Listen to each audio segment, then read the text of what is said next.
அனைவருக்கும் வணக்கம். Welcome to Jose kitchen. இன்றைக்கி நம்ம ஜோஸ் கிச்சனில் ஒரு உடச்சி ஊற்றின முட்டை தொக்கு தான் பார்க்க போகிறோம். அதுக்கு வந்து நான் 4 முட்டை எடுத்து வச்சுருக்கேன். பெரிய வெங்காயம் 2, பச்சை மிளகாய் 2, இஞ்சி பூண்டு பேஸ்ட்டு, அப்புறம் தக்காளி 2 தக்காளி மிக்சியில் அடைச்சி வச்சுருக்கேன்.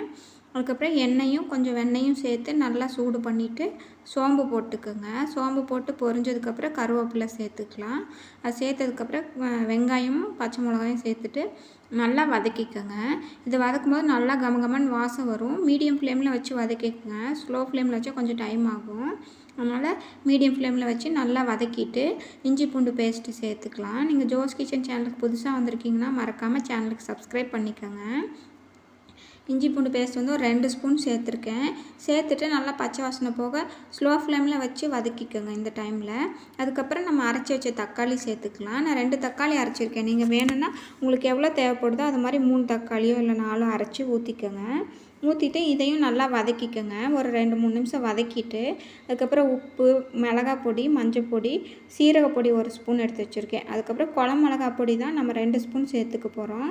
இதுதான் வந்து குழம்பு அந்த முட்டை தொக்குக்கு வந்து டேஸ்ட்டு குழம்பு எல்லாமே வரும். இதை சேர்த்துட்டு நல்லா கலந்துடுங்க. உப்பு வந்து உங்களுக்கு இது எவ்வளோ தேவையோ அந்த அளவு சேர்த்துக்கோங்க.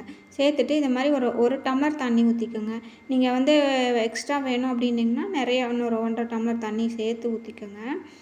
மீடியம் ஃப்ளேமில் வச்சு கொதிக்க விடுங்க. இது மாதிரி கொதி வந்ததுக்கப்புறம் மூடி வச்சு ஒரு 5 நிமிஷம் நல்லா கொதிக்க விட்டிங்கன்னா எண்ணெய் பிரிஞ்சு வரும். இந்த மாதிரி எண்ணெய் பிரிஞ்சு வந்ததுக்கப்புறம் நம்ம வந்து கலந்து விட்டுட்டு முட்டையை வந்து உடச்சி ஊற்றிக்கலாம். இது மாதிரி நல்லா கொதிக்க விட்டுட்டோம்னா முட்டையை உடச்சி ஊற்றும் போது வந்து குழம்பு நல்லா டேஸ்ட்டாக இருக்கும், மணமாகவும் இருக்கும், பச்சை வாசனை அடிக்காமல் இருக்கும். அதுக்கப்புறமா 4 முட்டை வந்து 4 பக்கம் தனித்தனியாக ஊற்றிருக்கேன். ஊற்றிட்டு தட்டை வச்சு மூடி மீடியம் ஃப்ளேமில் வந்து ஒரு 5 நிமிஷம் வேக விடுங்க. 5 நிமிஷம் கழித்து பார்த்தோம்னா இது மாதிரி பாதி வெந்திருக்கும். அதுக்கப்புறம் மறுபடியும் மூடி வச்சு ஒரு 5 நிமிஷம் வேக விட்டோம்னா நல்லா வெந்துடும். இந்த மாதிரி 5 நிமிஷம் கழித்து திறந்து பார்த்துட்டு அதுங்க அப்படியே கீழே அடியிலேருந்து எடுத்து திருப்பி விடுங்க. இந்த மாதிரி திருப்பி விட்டிங்கன்னா உடையாமல் இருக்கும். திருப்பி விட்டுட்டு அதுக்கப்புறம் நம்ம வந்து அது மேலே மசாலா கொஞ்சம் எடுத்து விட்டோம்னா இன்னும் மேலே இருக்கிறதுலேயும் மசாலா பிடிச்சி நல்லா காரமாக இருக்கும். இந்த மாதிரி மசாலாவை எடுத்து மேலே ஊற்றி விட்டு நீங்கள் கொஞ்சம் நேரம் கழித்து கொத்தமல்லி தழை தூவிட்டோம்னா இந்த முட்டை தொக்கு வந்து ரெடி ஆயிரும். இது சாப்பிட்றதுக்கு நல்லா டேஸ்ட்டாக இருக்கும். சப்பாத்தி, இட்லி, தோசை எல்லாத்துக்கூடையும் வச்சு சாப்பிட்லாம். நான் வந்து சப்பாத்திக்காக செஞ்சுருந்தேன். இந்த ரெசிபி உங்களுக்கு பிடிச்சிருக்குன்னா வீடியோக்கு ஒரு லைக் பண்ணுங்கள். ஜோஸ் கிச்சன் சேனலுக்கு மறக்காமல் சப்ஸ்கிரைப் பண்ணுங்கள். இது உங்கள் ஃப்ரெண்ட்ஸ் கூடயும் ஷேர் பண்ணிக்கோங்க. தேங்க்யூ.